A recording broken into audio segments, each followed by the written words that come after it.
Hey everyone, Cadams Tech here. So today's video is software engineering the right fit for you? Alright, so in case any of you do not know this, software engineering is going to consist of, you guessed it, sitting down for long periods of time. For some people, this can be a problem.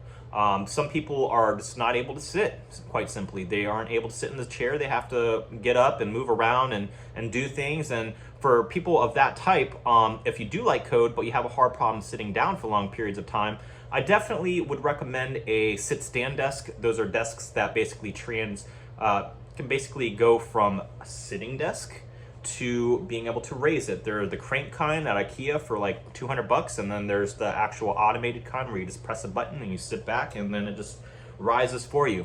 My personal desk at home is not a sit-stand desk, but at work I actually do have one. So that would remedy that situation. All right, where was I going with that? So where I was going with that is I actually grew up playing computer games, so I would have no problem at all sitting down for 10 and 12 hours a day if I needed to as a little kid. So it was an easy transition for myself going from that type of environment to, from sitting playing video games to sitting coding. But for those of you that are active and you're used to getting out there and playing sports and not really being strapped to a desk all day, it can be somewhat of a challenge. So think long and hard about that before choosing a career as a software engineer. Some other things, personality traits of software engineers. A lot of you might think software engineers are generally introverted, and I don't know if that's the case or not. I know lots and lots of software engineers, and they are all different types of personality types. So some are introverts, some are extroverts, some are introverts that when you go out and you hang with, you would never realize that they're an introvert. And then I know people that go into hiding. They will literally not want to go out to any kind of party or any kind of event or anything. They really are true introverts, and they prefer being alone 364 out of 365 days a year. So all personality types are great for software engineering. I think the more the merrier. There is not one suited type of personality to be a good software engineer or bad software engineer, in my opinion. Next point, freedom. So software engineering has a lot of freedom. It depends on your workplace a lot, but you are able, once you get to a certain skill set and skill level, you're able to determine your own environment. You're able to say, hey, I don't want to work for this company anymore. I want to do my own thing and I want to freelance. Or hey, I don't want to freelance anymore. I want to have a contract gig. So there's a lot of different options. There's a lot of different freedom. Your lunch breaks aren't tied to 30 minutes a day or anything like that. So it's awesome. All right, so the next point is I can't brag and stress enough about how awesome the perks and benefits are in software engineering. I feel like I'm being treated like a king sometimes by my employer.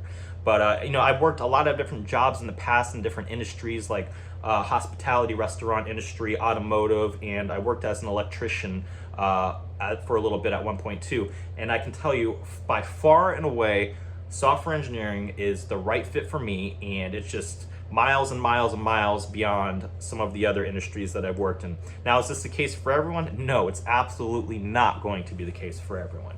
But you don't know until you try. All right, so some things that may not be talked about all the time are things like burnout in software engineering. It is a very real thing. There sometimes are points where you do feel like you're a little bit sick of doing whatever it is you're doing. And outside of work, there might be times where you don't really even want to talk about code or learn code. It has its ups and its downs for me. There's times where I am slammed at work and I'm doing stuff outside of work, and I feel like I have felt I'm approaching the burnout level. But when that happens, you have to realize it. You have to realize it, and you have to take a step back.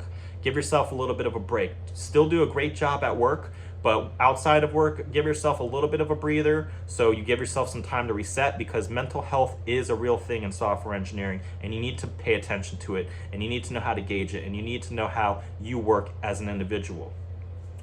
So for me, it might be, let me just cut back a little bit on learning and building on personal projects or doing freelance work outside of my main job, and focus more on my main job, and then outside of my main job doing some other activities, whether it be just like playing some video games a little more often, or reading books more often, or just just taking time to exercise more and just take a step back from approaching that level of burnout.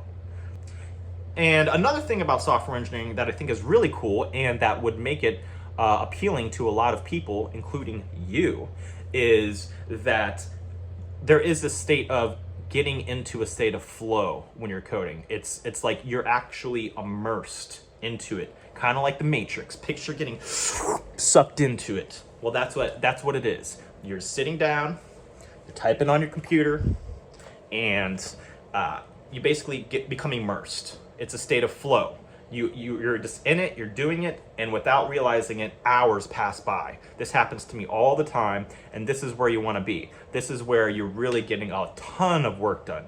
But on the flip side of that, there are times where you're going to get distracted. There's times that you're not going to be able to get into that state of flow because of interruptions, whether it be external sources like people messaging you, or social media, or maybe you have a problem that's going on outside of work in your family life and it's just distracting you from focusing.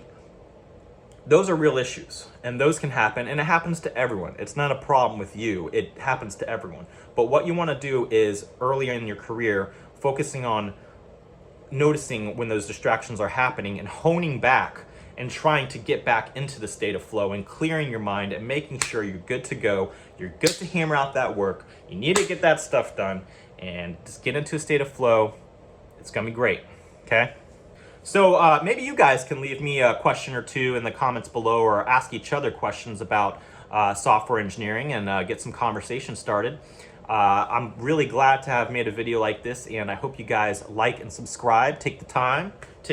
I'm going to be coming out with some more videos, and I hope it's really useful to you guys, because I feel like when I was a beginner, some videos like this would have been very useful to me. So thank you all so much. Really, really appreciate you all, and I'll be coming out with some new videos soon. See you guys later.